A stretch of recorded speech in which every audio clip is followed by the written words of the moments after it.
నమస్కారం, వార్తలకు స్వాగతం. ముందుగా ముఖ్యాంశాలు. టీడీపీ పోలిట్ బ్యూరో సభ్యులు వర్ల రామయ్య మీడియా సమావేశం, పలు అంశాలపై వివరణ. బొత్స సత్యనారాయణ ప్రెస్ మీట్, పలు అంశాలపై వివరణ. బొత్స సత్యనారాయణ మీడియా సమావేశం నిర్వహించారు. ఈ సందర్భంగా పలు అంశాలపై ఆయన మాట్లాడారు.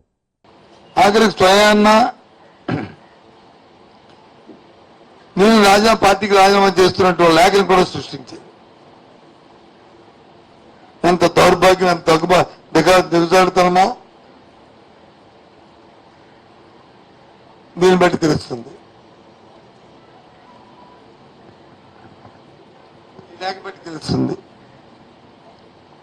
ఏ స్థాయికి తెలుగుదేశం పార్టీ కూటమి దిగజారిన నిర్ణయానికి ఇది పరాకాష్ట.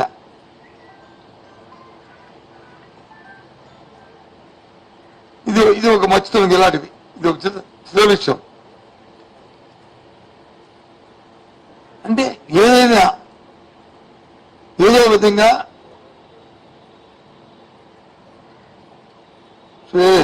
వాళ్ళకి వచ్చే కుతంత్రాలతో శుద్ధ రాజకీయాలు చేసి బయటపడాలని ఏం పడతారు?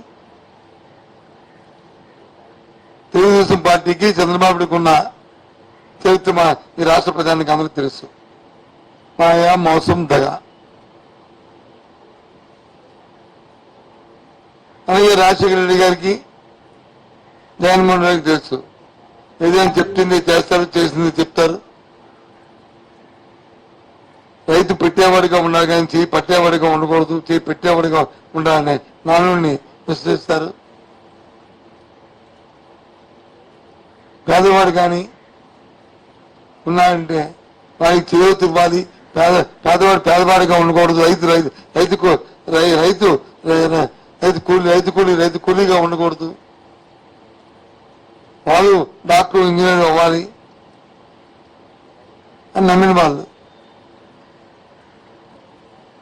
కూలీ ఉండకంటే కూలి కూడా పెద్దవాడు అవ్వాలి, కార్పొరేట్ అవ్వాలని నమ్మిన వ్యక్తులు వీళ్ళు.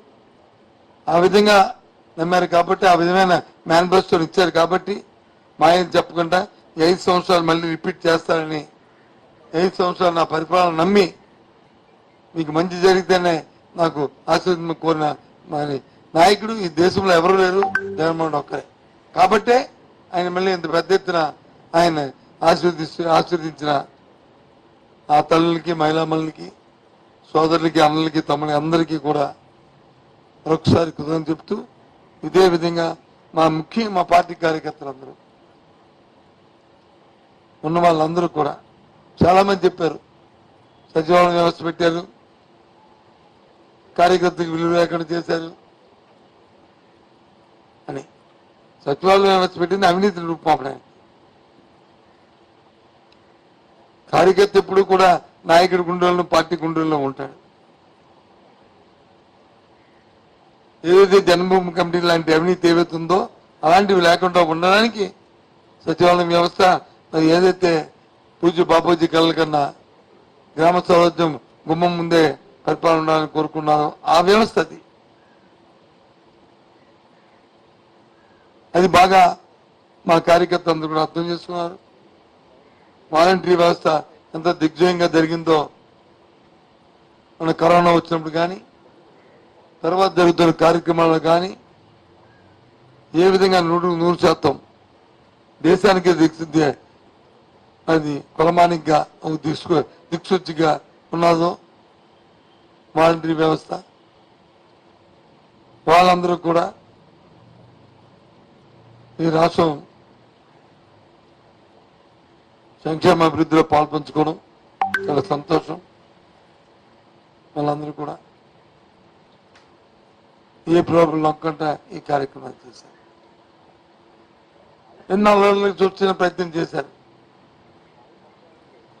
దౌర్జన్యాలు చేయడానికి చూశారు. మీ సమయం పాటించాం. మా కార్యకర్తలకు మేము ఇన్ఫార్మ్ చేస్తాం. మేము అందరికీ. BJP MP Laxman press meet నిర్వహించారు. ఈ సందర్భంగా ఇరు పార్టీలపై ఆయన మండిపడ్డారు. వారు నీళ్ల విడిచి సాము చేసిన ప్రజలు ఉచితాలను, గ్యారెంటీలను నమ్మలేదు. రైతుల రుణమాఫీ డిసెంబర్ 9 అని చెప్పి ఆగస్టుకు వాయిదా వేసి అన్ని దేవుళ్ళ మీద ఒట్లు పెట్టిన ప్రజలు దాన్ని పరిగణలోకి తీసుకోలేదు. అల్లవిగాని హామీలు ఇస్తున్నాడని ఈ రాష్ట్రం పూర్తిగా మరి అప్పుల ఊపిలోకి నెట్టబడి ఉన్నటువంటి విషయాన్ని తెలుసుకొని కూడా మరి ఇచ్చిన హామీలు ఏ రకంగా అమలు చేస్తారనే దాని మీద ఎక్కడ కూడా స్పష్టత లేదు. ఈ 6 గ్యారెంటీలు అమలు కావాలంటే 2 లక్షల కోట్లు. అంటే అప్పుల మీద అప్పులు చేసి అప్పుల మీద వడ్డీ కట్టడానికే ఇవాళ కొత్తగా అప్పులు ఈ ప్రభుత్వం యోజన చేస్తుంది తప్పితే అప్పు తెస్తే గాని జీతాలు ఇవ్వలేని దుస్థితి ఈ రాష్ట్రంలో. ఆనాడు కేసీఆర్ గారు అప్పు చేసి పప్పుకూడు చందంగా వ్యవహరిస్తే ఇప్పుడు రేవంత్ రెడ్డి గారు కూడా అదే బాటలో నడుస్తూ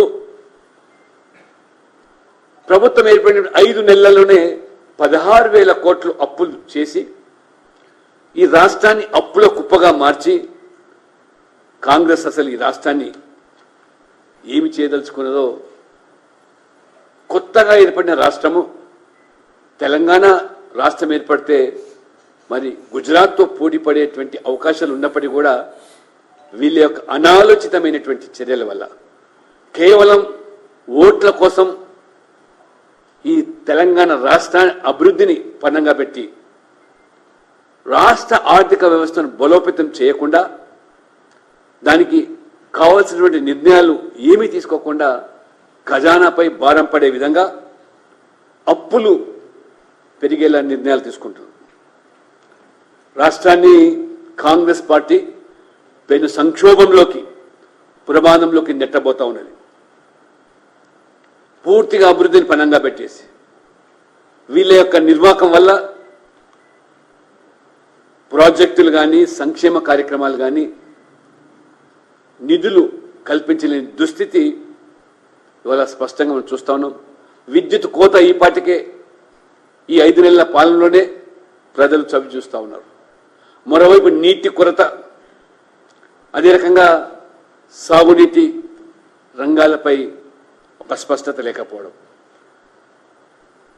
సాగునీటి ప్రాజెక్టుల విషయంలో కూడా అవినీతి గురించి మాట్లాడిన కాళేశ్వరం మీద ఇంతవరకు మరి ఎటువంటి చర్యలపైన ముందడుగు వేయకపోవడం, ధరణి మీద చేసినటువంటి మీ యొక్క మరి ఆరోపణలు,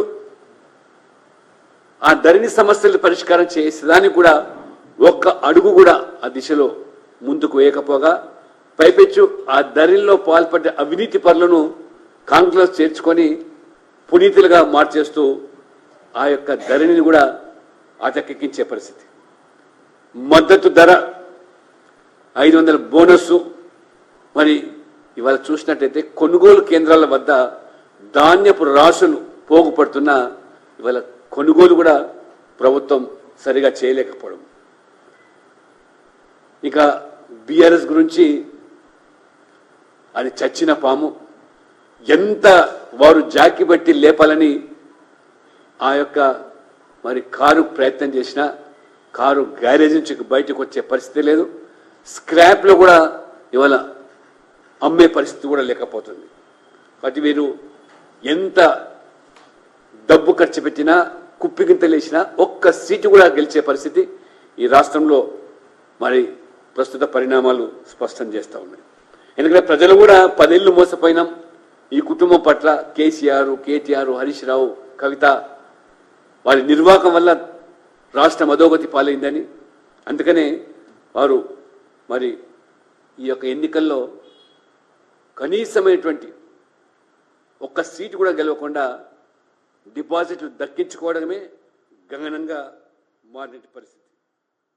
అందుకనే టీడీపీ పోలిట్ బ్యూరో సభ్యులు వర్ల రామయ్య మీడియా సమావేశం నిర్వహించారు. ఈ సందర్భంగా సీఎం జగన్ రెడ్డిపై మండిపడ్డారు. ఉత్తేజితులైనారు, ఈ మహాయజ్ఞంలో పాలు పంచుకోవాలని నిర్ణయం తీసుకున్నారనేది అర్థమైంది. అందుకే మీ అందరికి కూడా కూటమి తరఫున చేతులెత్తి నమస్కారం చేయాలనే ఉద్దేశంతో ఈ రోజున మా 3 పార్టీలు మీ ముందుకు వచ్చి మీకు కృతజ్ఞతలు తెలియజేస్తున్నాం. ఆశ పెట్టారు, ఆశపడలేదు. మీరు ప్రలోభ పెట్టారు, ప్రలోభ పడలేదు. మీరు భయపెట్టారు, మిమ్మల్ని భయపడలేదు. మీరు కర్రలతో కొట్టారు మిమ్మల్ని, అయినా క్యూలో నుంచి బయటకు వెళ్ళలేదు. రాళ్ళు విసిరారు మీ మీద, రక్తం కారుతుంది మీకు, అయినా కూడా క్యూలు వదిలి వెళ్లకుండా ఓటు అక్కడ వేసి ఓటనే ఆయుధంతో వాళ్లకు బుద్ధి చెప్పేంత వరకు కూడా మీరు అంత మనోనిశ్చలతోటి మనోనిబ్బరంతో బాధలను కూడా దిగమింగి మీరు ఉన్న విధానం బహుదా ప్రశంసనీయమని చెప్పి కూడా మేము తెలియజేస్తూ మీ అందరికి కూడా కృతజ్ఞతలు చెప్పాలి, మీ అందరిని కూడా అభినందించాలి. అంటే ప్రజాస్వామ్యాన్ని కాపాడటం కోసం ఇంకా ప్రజలందరూ కూడా ఓటర్లందరూ కూడా ఏ రకంగా సమాయత్తమయ్యారు, ఏ రకంగా వారు బయటకు వచ్చారు, ప్రజా వ్యతిరేకత ఉన్న ఒక ప్రభుత్వాన్ని పడగొట్టాలనే ఒక నిర్ణయం తీసుకున్న తర్వాత ఏ రకంగా ఉత్తేజంతో ఆనందంతో ఉద్వేగంతో బయటకు వచ్చిన తీరు అభినందనీయమని చెప్పి కూడా తెలియజేస్తూ తెలుగుదేశం పార్టీ, జనసేన పార్టీ, మా బీజేపీ పార్టీ తరఫున ఓటర్లందరూ కూడా మేము కృతజ్ఞతలు అభినందనలు తెలియజేస్తున్నాం. మీరు చేసిన ఈ తెగువ, మీరు చూపించిన ఈ ధైర్యం, ఇన్ని బాధలకు, ఇన్ని అవరోధాలకు, ఇన్ని ఆటంకాలకు కూడా ఎదురొడ్డి మీరు పోలింగ్ బూత్కు వచ్చిన పరుగులు తీసిన విధానం అభినందనీయమని చెప్పి కూడా తెలియజేస్తూ మీ అందరి కృతజ్ఞతలు తెలియజేస్తూ జనసేన పార్టీ నుంచి ఆ పార్టీ పెద్దలు శ్రీ చిల్లపల్లి నాగేశ్వరరావు గారు మాట్లాడతారు. చిల్లపల్లి శ్రీనివాసరావు గారు మాట్లాడతారు. ఆంధ్ర రాష్ట్ర ప్రజలందరికీ మా జనసేన పార్టీ తరపున, తెలుగుదేశం పార్టీ తరపున, అలాగే భారతీయ జనతా పార్టీ తరపున ప్రత్యేక కృతజ్ఞతలు, ధన్యవాదాలు తెలుపుతా ఉన్నాం.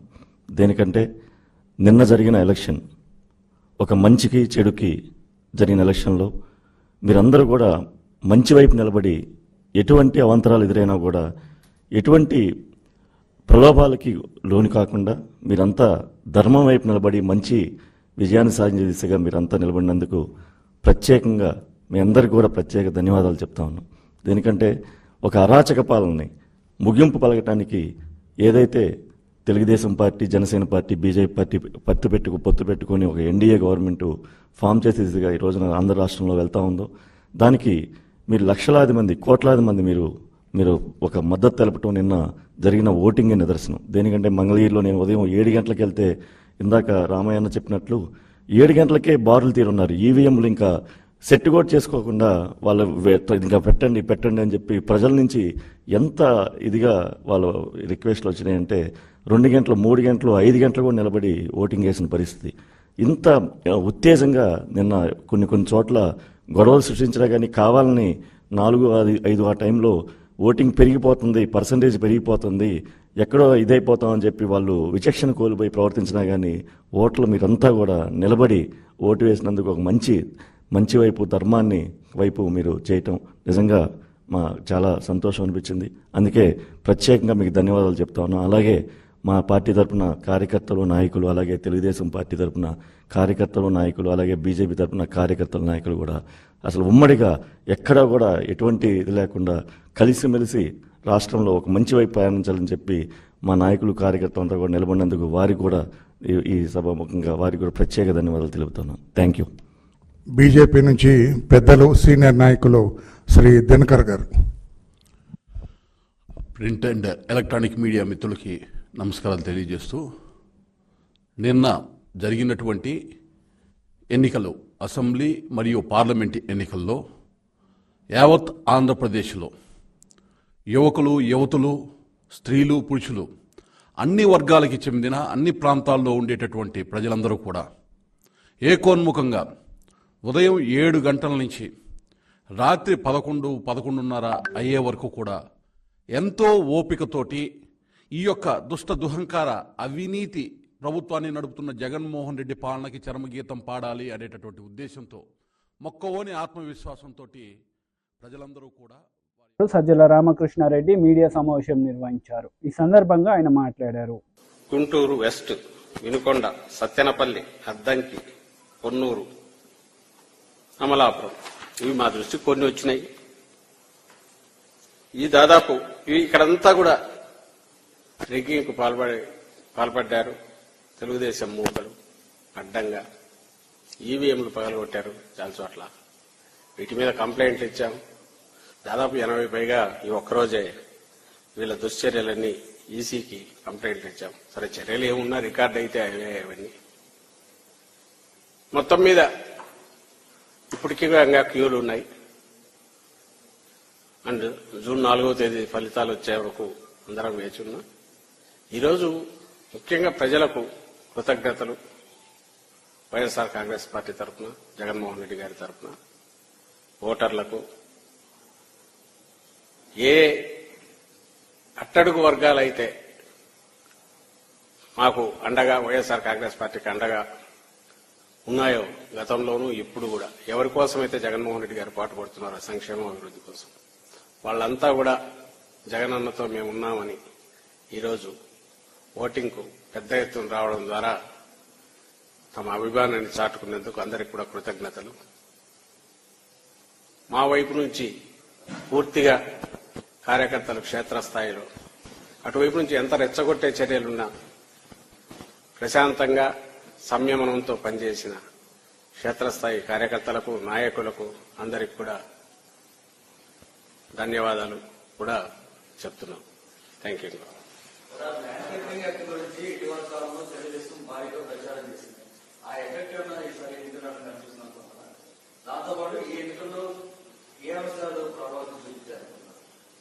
ఈ అంశాలు స్పష్టంగా అజెండా జగన్మోహన్ రెడ్డి గారు ఏ రోజైతే సంక్షేమం ద్వారా అభివృద్ధి, ప్రతి పేద కుటుంబం అభివృద్ధి, రాష్ట్రాభివృద్ధి కూడా దారితీస్తుంది అని ఒక యజ్ఞం మొదలు పెట్టారు. ఆ రోజే అజెండా ఫిక్స్ అయిందని మేము అనుకుంటున్నాం.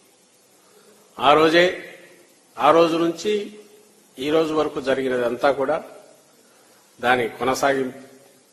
ప్రజలు అదే నిజమైన ప్రజాస్వామ్యంలో అజెండాగా ఉండాలని కూడా భావించారని కూడా ఈ గతంలో కూడా తెలుస్తుంది. అదే మేము చెప్తూ వచ్చాం. ఇక ల్యాండ్ టైటిలింగ్ యాక్ట్ అది కాదు, ఇంకా చాలా అన్నారు. గొడ్డలు అన్నారు, ఇంకోటి అన్నారు, ఏమో అన్నారు. బహుశా అవన్నీ రేపటి నుంచి ఎక్కడికి పోతాయి అంటే ఈ అజెండాలో పోటీ పడే శక్తి లేక జగన్మోహన్ రెడ్డి గారు గీచిన గీటు ఏదైతే ఉందో బెంచ్ మార్క్, అక్కడ పోటీ పడే శక్తి గాని ప్రయత్నం చేసే ఆలోచన కూడా లేక అది అవసరమనిగా భావించని చంద్రబాబు నాయుడు గారు తనంతట తాను కొత్త అజెండా ఏదో గాల్లోంచి క్రియేట్ చేసి అదే దీని కింద కృత్రిమ అజెండాను ఈ ఎన్నికల అజెండాగా చేయాలని చూసినా ఆయన పాచికలు పారలేదు, జనం దానిలో పట్టించుకోలేదని మేము అనుకుంటున్నాం. Thank you.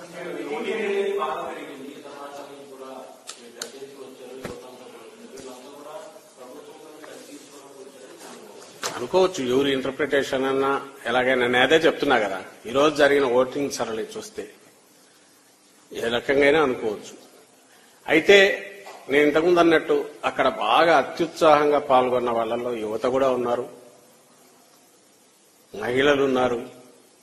ముఖ్యంగా పేద వర్గాలన్నీ పూర్తిగా ఉత్సాహంగా గంటల తరబడి నిరీక్షించి కూడా వచ్చారు. ప్రజలు ఉన్నారు. ఈ అజెండా ప్రజల కోసం పనికొచ్చే అజెండా అయినప్పుడు దాన్ని అభిమానించే వాళ్ళు అన్ని వర్గాల్లో ఉంటారు. యువత మాత్రం జగన్మోహన్ రెడ్డి గారిని అభిమానించాలని ఎందుకు అనుకుంటున్నారు? అసలు యువత లేకుండా జగన్మోహన్ రెడ్డి గారిని చూసేదే యువతను ఐకాన్ లాగా చూస్తారు. వాళ్ళకు అనుకున్నారు యువతలో లేరు, ఇంకోరులో లేరని. అలాగే వచ్చిన వాళ్ళందరూ మాకే వేసారని ఆయన చంద్రబాబు నాయుడు గారు అనుకున్నా అభ్యంతరంలా. ఎందుకంటే మేము అనుకున్నా, వాళ్ళు అనుకున్నా ఇప్పుడు ఇమీడియట్ చేయగలిగేది ఏం లేదు. జూన్ 4 వరకు వెయిట్ చేయక తప్పదు. కానీ సరళిని చూస్తే మాకు అనిపించింది చెప్పాం. ఈరోజు మా ఉదయం నుంచి సాయంత్రం వరకు అదంతా అబద్దమని ఆయన అంటే అనుకోవచ్చు. చంద్రబాబు నాయుడు వాళ్ళందరూ ఆయనకే వేశారని అనుకుంటే అనుకోవచ్చు. అంతా జూన్ 4కు తెలిసిపోతుంది కదా, తొందర ఎందుకు? మాకు అనిపించింది మేము చెప్పాము.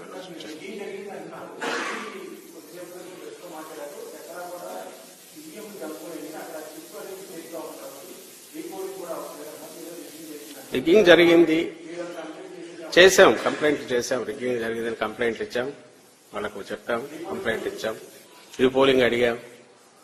ఇంకా తర్వాత ఎలక్షన్ కమిషన్ అది ఇండిపెండెంట్ వాళ్ళ డెసిషన్ ఏదైనా వాళ్ళు తీసుకునే కాల్ తీసుకుంటారు. మా వైపు నుంచి కంప్లైంట్ ఇచ్చాము, మీడియాలో కూడా వచ్చాయి, అండ్ దానికి అవసరమైన ఆధారాలు కూడా ఉన్నాయి. మొత్తం నేనైతే ఇంకా ఎగ్జాక్ట్ గా పూర్తి డీటెయిల్స్ లేకపోలేదు. తర్వాత స్టేట్మెంట్ రూపంలో అన్ని పంపిస్తాం. దాదాపు 80 పైగా ఇచ్చినట్టున్నాం నాకు తెలిసి కంప్లైంట్లు. ఈరోజు 80 పైనే ఇచ్చినట్టున్నాం. అన్ని కూడా ఆధారాలతో ఉన్నవి, అన్ని మాకు వచ్చినవి, మీడియాలో రిపోర్ట్ అయినవి కూడా ఉన్నాయి అంతే కూడా. సో అందులో ఇవి కూడా ఉన్నాయి, రిగ్గింగ్ జరిగిన వీటిని కూడా పెట్టారు. Thank you.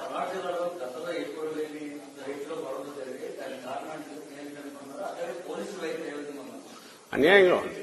ఈ రోజు కాదు, 2 రోజుల నుంచి వాళ్ళ సినిమా మొదలైంది చూపించడం. 2 days ముందు నుంచి అదే పనిగా కొత్త అబ్జర్వర్ ఎవరో తీసుకొచ్చి పెట్టేస్తున్నారు. ఎక్కడికెక్కడ బదిలీలు మీరు చూసినారు. ఎన్నికల పోలింగ్ ఒక రోజు ముందు అంత అడ్డగోలు బదిలీలు. ఎన్డీఏ కూటమి నేతలు మీడియా సమావేశం నిర్వహించారు. ఈ సందర్భంగా పలు అంశాలపై వారు మాట్లాడారు. అండ్ ముఖ్యంగా ఇవాళ పిఠాపురం ప్రజలందరూ కూడా మీ అందరి తరఫున మనస్ఫూర్తిగా థ్యాంక్స్ చెప్తున్నాం. ప్రత్యక్షంగా మేము అందరం చూసినప్పుడు ఇక్కడ ఓటు ఎలా వేశారంటే ప్రేమతో ఓటేశారు. కేవలం మా పవన్ కళ్యాణ్ నిలబెట్టుకోవాలి అనేది ఎక్కువ మంది ఒక ప్రిడామినెంట్గా మాకు వచ్చినటువంటి ఓటింగ్ అది. సో నేను ఆ విషయంలో పిఠాపురం ప్రజలకి మా ప్రెసిడెంట్ గారి తరఫున మనస్ఫూర్తిగా కృతజ్ఞతలు చెప్తున్నాను. ప్రేమతో ఓటేశారు. సో ఆ విధంగా పిఠాపురం ప్రజల యొక్క ప్రేమను మేము ఎలా అయినా సరే వాళ్ళకి ఎంతైనా బాగా చేయాలనేది ఇంకా బాధ్యత పెరిగింది. మేము ఒకటే చెప్తాం, పిఠాపురం ప్రజానికం మమ్మల్ని నిండు మనసుతో మా అధ్యక్షుడు పవన్ కళ్యాణ్ గారిని ఆశీర్వదించారు. సార్ ఎప్పుడైతే ఇక్కడ డిక్లేర్ చేశాడో సార్ యొక్క విజయం ఆ రోజే నిర్ణయం అయిపోయింది. మేము చేసిందంతా ఏంటంటే ఎన్నికల ప్రాసెస్లో దాన్ని చేసాం. మామూలంగా కూడా సార్కి ఏ ఓట్లు వచ్చాయని కానీ సార్ని మేము గెలిపించామని కానీ మేము ఎవరు అనుకోవట్లే. సారు నిర్ణయం ఆ రోజు ఏ రోజైతే అభ్యర్థిత్వం ప్రకటించారో ఆ రోజే పిఠాపురం నియోజకవర్గంలో ప్రజానీకం అంతా కూడా ఒక నిర్ణయానికి వచ్చేసేస్తారు. అందులో అనుమానం లేదు. ఈ ఎలక్షన్ జరిపించింది కూడా మేము అనుకుంటే నడిపించాం. మా నాయకత్వం ముందుంది, లోకల్ నాయకత్వం. అల్టిమేట్గా ఆఖరి రోజున ఎలక్షన్ నడిపించి మాత్రం జన సైనికులండి. ప్రతి బూత్ కమ్మేశారు. ప్రతి బూత్లో కనీసం 60-70 మంది జన సైనికులు ఉన్నారు.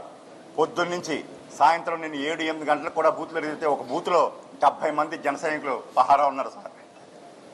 నిజంగా మా అధ్యక్షులు ఎప్పటి నుంచో ఒకే కోరిక, ఆశ, ఒక నమ్మకం ఉంది ఆయనకి, ఈ జన సైనికులు ఈ పార్టీ నడిపిస్తారని.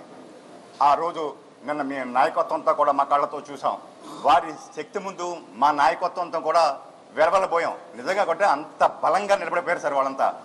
ఇదే కాదు, ఈవేళ మాకు ఉన్న ఆధారం రిపోర్ట్స్ ప్రకారం రాష్ట్రం మొత్తం ఏ బూత్ దగ్గరైనా కూడా జన సైనికుడు అలా నిలబడి పహారా కాశాడండి. ఈవేళ మా అధ్యక్షుడు ఏదైతే ఆశించాడో ఆ కళ నిజంగా సాకారం అయింది. కూడా పిఠాపురంలో రానంత మెజార్టీ వస్తుందని మేమంతా కూడా ఆశాభావంతో ఉన్నాం. ఈ ప్రాసెస్లో మాకు సహకరించిన జనసేన పార్టీ నాయకులు, జన సైనికులు, తెలుగుదేశం పార్టీ నాయకులు, ముఖ్యంగా మాజీ శాసనసభ్యులు వర్మ గారు, వారు అందించిన సహకారం, అదేవిధంగా బీజేపీ నాయకులు, వారి కార్యకర్తలు అందించిన సహకారం మేము మరవలేనిది.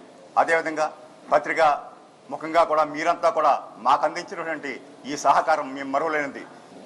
ప్రింట్ అండ్ ఎలక్ట్రానిక్ మీడియా వారందరికీ కూడా మనస్ఫూర్తిగా కృతజ్ఞతలు తెలుపుకుంటున్నామండి.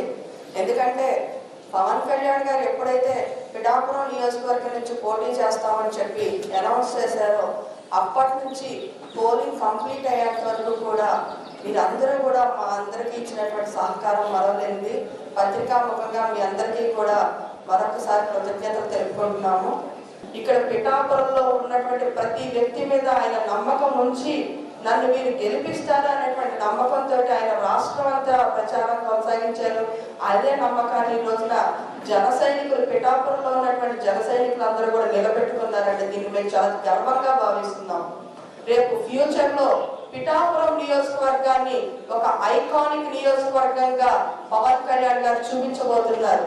పవన్ కళ్యాణ్ గారు పిఠాపురం నియోజకవర్గాన్ని ఏ విధంగా అభివృద్ధి చేస్తారనేది రాష్ట్రం అంతా కాదండి, దేశ వ్యాప్తంగా కూడా గమనిస్తూ ఉంటుంది. కాబట్టి ఈ రోజున రేపన్న రోజున పిఠాపురం నియోజకవర్గం అనేది ఒక ఐకానిక్ నియోజకవర్గంగా నిలబడుతుందనడంలో ఏ సందేహం లేదు. నిన్న పరిపూర్ణంగా పిఠాపురంలో ఉన్నటువంటి ప్రతి ఒక్క ఓటర్ మహాశయుడు పొద్దున్నే 6 గంటల నుంచి క్యూ లైన్ లో ఉండి రాత్రి 11 గంటల దాకా ప్రతి ఒక్కరు వారి అమూల్యమైన ఓటు జనసేన పార్టీకి ఇక్కడ ఎమ్మెల్యే అభ్యర్థి పవన్ కళ్యాణ్ సార్, అదే మాదిరిగా ఎంపీ అభ్యర్థి అయినటువంటి ఉదయ శ్రీనివాస్ గారు గారికి మొత్తం ఒక మంచి పర్సెంటేజ్ ఆఫ్ ఓట్స్ దాంట్లో వేయడం జరిగింది అని మేము భావిస్తున్నాము.